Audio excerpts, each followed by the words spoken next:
What's going on, family? My name is Jay Lorenzo for that'senough.com, and today is September 13th, 2014, which makes Ready to Die by Biggie Smalls 20 today. So we are in the heart of Brooklyn, in his section like Clinton Hill, Fort Greene. It's a lot of gentrification, but 20 years later, we want to know, does Ready to Die still hold up as a classic? We're going to talk to some people in the neighborhood, see how they feel about the album, what's their favorite cut on the album, and if this album is still a classic today. So roll with me for that'senough.com. Let's go talk to some people.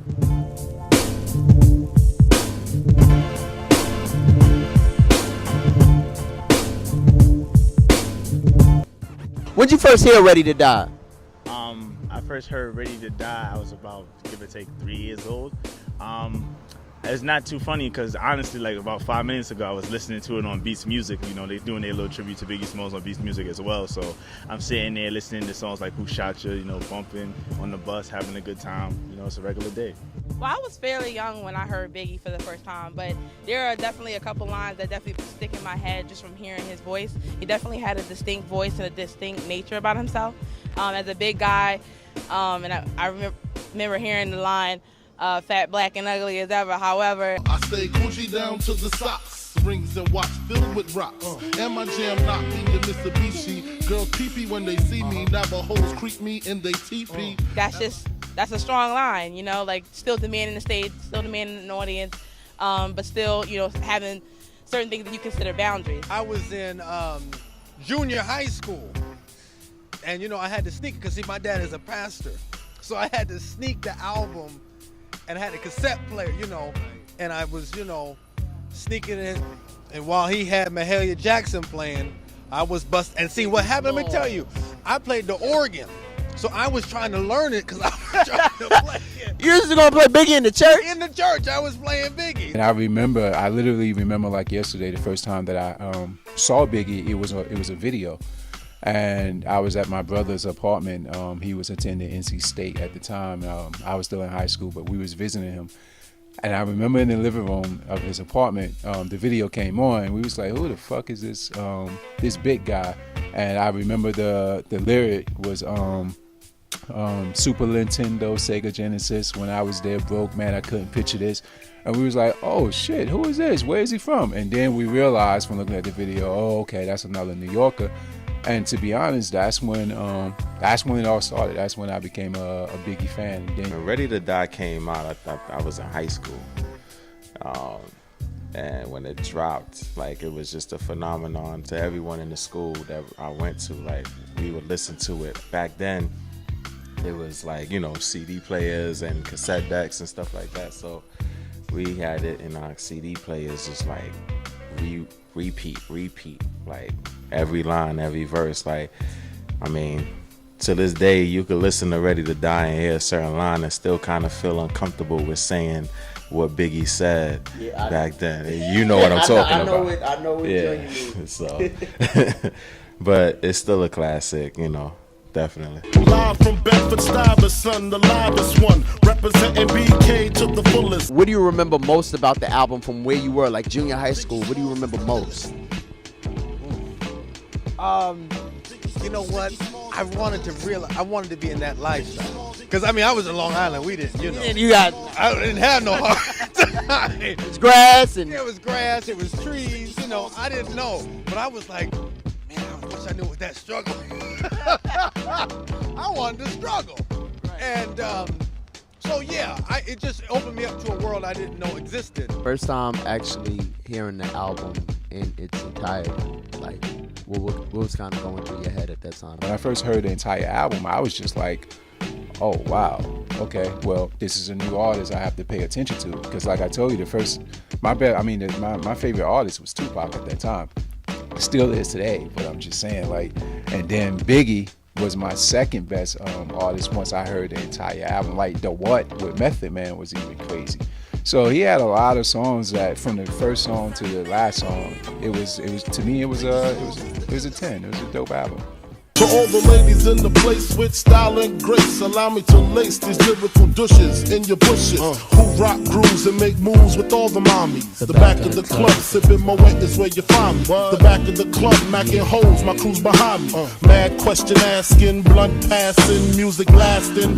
But I just can't quit because one of these homies Biggie got to creep with. What's your favorite joint on the album? Ushach. And why? I feel that he released the song.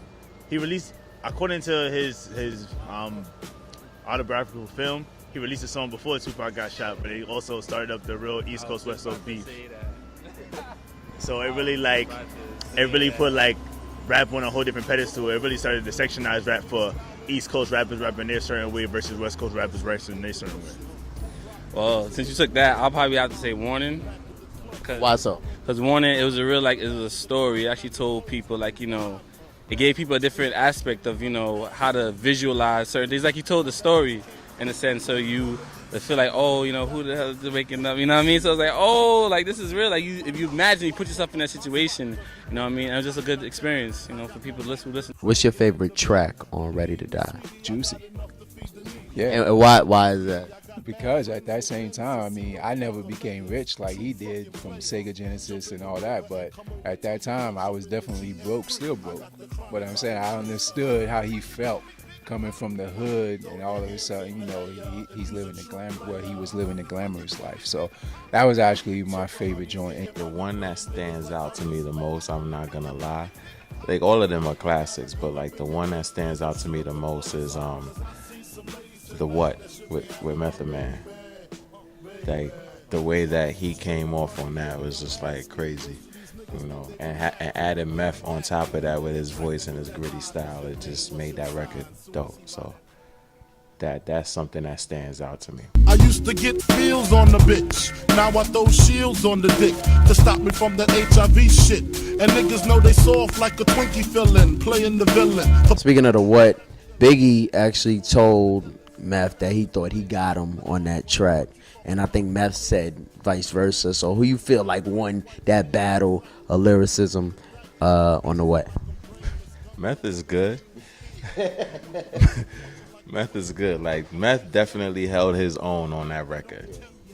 Give Meth all his credit, because he actually stepped up another notch than what I'm used to hearing him when he was with Wu-Tang or even on his solo joint. So he definitely took it up another notch. But it's hard to go against Biggie, right?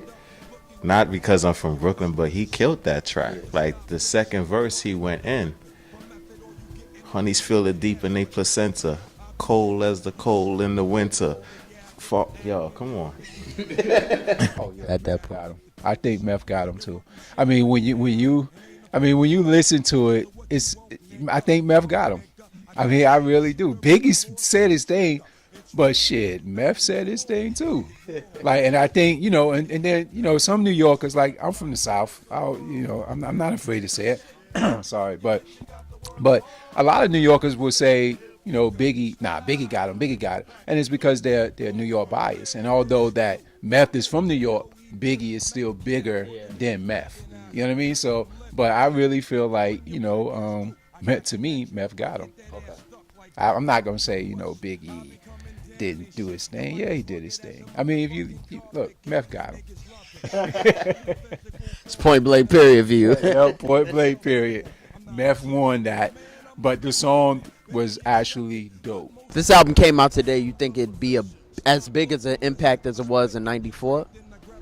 I believe so. Biggie Smalls is a very influential and strong person in the rap game. And if his album was released today, it would probably be more powerful than it was back in those times.